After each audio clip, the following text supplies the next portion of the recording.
क्या आपने कभी ऐसा पल महसूस किया है जो इतना दर्दनाक और विनाशकारी हो कि लगे जैसे आपकी दुनिया बिखर रही है?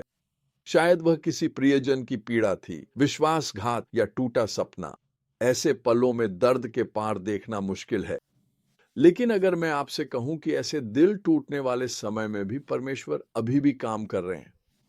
यही संदेश हमें यहेजकेल 24 में मिलता है, जहां भविष्यवक्ता यहेजकेल अपने जीवन के सबसे व्यक्तिगत और दर्दनाक क्षण का सामना करते हैं, अपनी पत्नी की अचानक मृत्यु। लेकिन यह केवल शोक की कहानी नहीं है। कहानी परमेश्वर की संप्रभुता, उसके न्याय और उसके अंतिम उद्देश्य की, अपने लोगों को फिर से अपने पास लाने की है।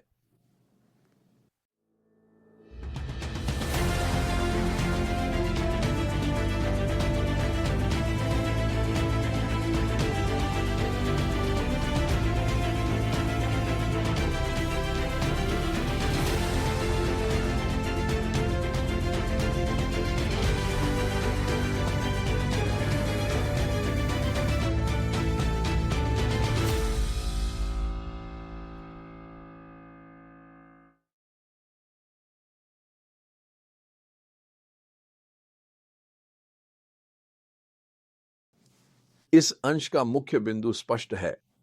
परमेश्वर का न्याय वास्तविक है, पर उतनी सच्ची है उसकी इच्छा कि उसके लोग उसकी ओर लौटें।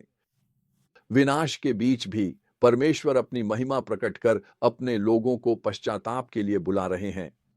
यह अंश बताता है कि यहेजकेल को बताया गया कि उसकी पत्नी, जो उसे बहुत प्रिय थी, उससे छीन ली जाएगी। यह चौंकाने वाली बात है। परमेश्वर यहेजकेल से कहते हैं कि वह शोक न मनाए, न आंसू, न पारंपरिक शोक रस्में। इसके बजाय यहेजकेल को चुपचाप कराहना है और रोजमर्रा की जिंदगी चलानी है।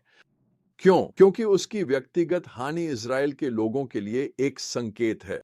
जैसे यहेजकेल की पत्नी उसकी आंखों की प्रिय थी, वैसे ही यरूशलेम का मंदिर इस्राएल की आंखों की प्रिय वस्तु था। लेकिन परमेश्वर मंदिर को नष्ट होने देने वाले थे, और लोग सामान्य तरीके से शोक नहीं मना पाएंगे। उनका शोक इतना गहरा होगा कि वे उसे व्यक्त भी नहीं कर पाएंगे। यहेजकेल की पत्नी मरती है तो लोग भ्रमित होते हैं। वे पूछते हैं, इसका हमसे क्या संबंध है?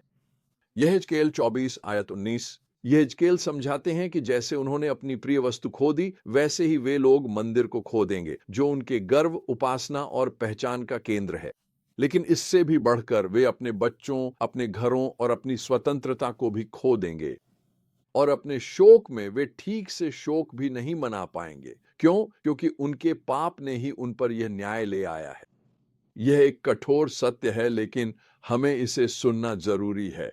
हमने इसे बार बार शास्त्रों में देखा है। पाप के परिणाम भी होते हैं।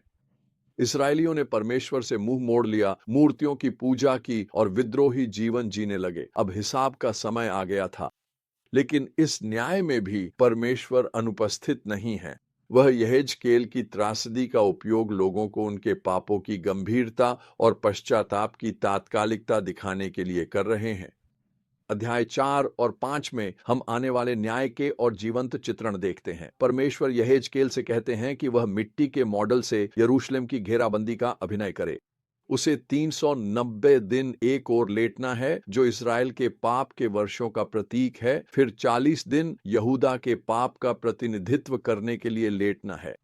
इस दौरान यहेजकेल को रोटी और पानी का बहुत कम हिस्सा खाना है, जो घेराबंदी के समय के अकाल को दर्शाता है।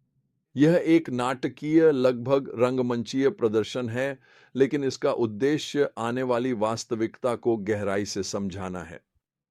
फिर अध्याय 5 में परमेश्वर यहेजकेल से कहते, अपनी दादी और सिर मुद्दवा।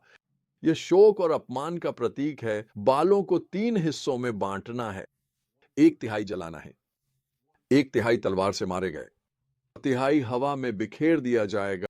यह यरूशलेम के लोगों की नियति का प्रतीक है। कुछ लोग आग और अकाल से मरेंगे, कुछ लोग तलवार मरे, और कुछ लोग निर्वासन में बिखेर दिए जाएंगे। यह भयावह चित्र है। परमेश्वर यह स्पष्ट कर रहे हैं कि न्याय आ रहा है और कोई भी इससे बच नहीं पाएगा। तो परमेश्वर यह सब क्यों कर रहे हैं? इन सभी अध्यायों में हम देखते हैं कि परमेश्वर की अंतिम इच्छा है कि उसके लोग जान लें कि वही प्रभु है। बार बार वह कहते हैं, तब वे जानेंगे कि मैं ही प्रभु हूं। यहेजकेल 24 आयत 24 और 27। परमेश्वर न्याय न मनमाने हैं न ही क्रूर है। उनका उद्देश्य अपने लोगों को समझाना है, उन्हें पाप की गंभीरता दिखाना है और अपने पास वापस बुलाना है। तो हमें इन सत्यों को कैसे अपनाना चाहिए? सबसे पहले हमें पाप को बहुत गंभीरता से लेना चाहिए। यह सोचना आसान है कि हमारे चुनाव मायने नहीं रखते, कि हम जैसे चाहें जी सकते हैं बिना किसी परिणाम के। यहेजकेल की कहानी याद दिलाती है कि पाप के वास्तविक और विनाशकारी प्रभाव होते हैं। यह हमें परमेश्वर से अलग करता है, हमारे जीवन में विनाश लाता है। हमें परमेश्वर की संप्रभुता पर भरोसा करना चाहिए। दुख में यहेजकेल की हानि अकल्पनीय रूप से दर्दनाक थी, लेकिन परमेश्वर ने इसका उपयोग बड़े उद्देश्य के लिए किया। इसी तरह जब हम परीक्षाओं और कष्टों से गुजरते हैं, हम भरोसा कर सकते हैं कि परमेश्वर कार्यरत हैं और हमारे जीवन के सबसे कठिन क्षणों का उपयोग अपने उद्देश्यों व महिमा के लिए कर सकते हैं। अंत में हमें यह याद रखना चाहिए कि परमेश्वर की अंतिम इच्छा है कि हम उसे जानें। उसके न्याय हमें नष्ट करने के लिए नहीं, बल्कि हमें अपने पास लौटाने के लिए हैं। वह चाहता है कि हम पाप से मुड़कर उसकी ओर लौटें, ताकि हम उसके प्रेम, दया और अनुग्रह का अनुभव कर सकें। यहेजकेल की कहानी पाप के परिणामों की एक गंभीर याद दिलाती है, लेकिन यह आशा की भी कहानी है। यहाँ तक कि न्याय में परमेश्वर अपने लोगों को वापस लाने के लिए कार्य कर रहे हैं। वह न्याय का परमेश्वर है, लेकिन वह दया का परमेश्वर भी है। यह एक सच्चाई है जिसे आप और मैं किसी भी परिस्थिति में थाम सकते हैं। इसलिए इन चेतावनियों को दिल से लगाइए, क्योंकि अंत में उसकी इच्छा हमें नष्ट करने की नहीं, बल्कि हमें बचाने की है।